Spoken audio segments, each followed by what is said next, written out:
This is Sky News at 6. Our top stories. David Cameron slaps down one of his own ministers over claims that Turkey could be about to join the EU. Very good evening to you. The arguments around the EU referendum reached a new ferocity today as David Cameron publicly slapped down one of his own ministers.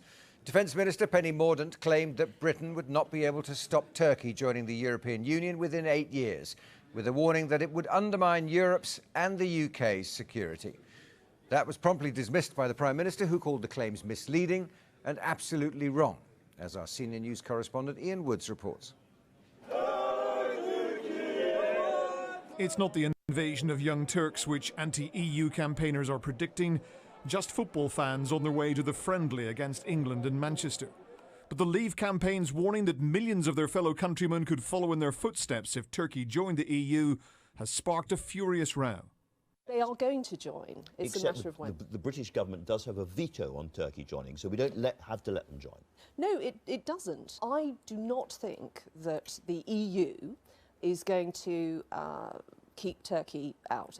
David Cameron has backed Turkey's leader's bid to join the EU in the past, but says the country is not even close to meeting the requirements.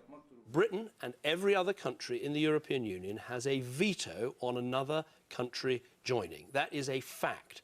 And the fact that the Leave campaign are getting things as straightforward as this wrong, I think should call into question their whole judgment in making the bigger argument.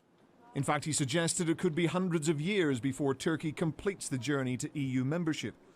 But now Turks find themselves portrayed as a threat, even though they can only see positives from becoming part of the Union. They can do more business here easily, and they can travel around more easily. It can be really good for Turkish people. Would it be really good for British people, though? Yeah, I think so, because Turkish people really hardworking people and good employer as well, I think. A smooth transition to Turkey joining the club would be welcomed by those with Turkish roots who already live here, though gauging opinion is complicated by the fact that many identify themselves as Kurdish first and foremost.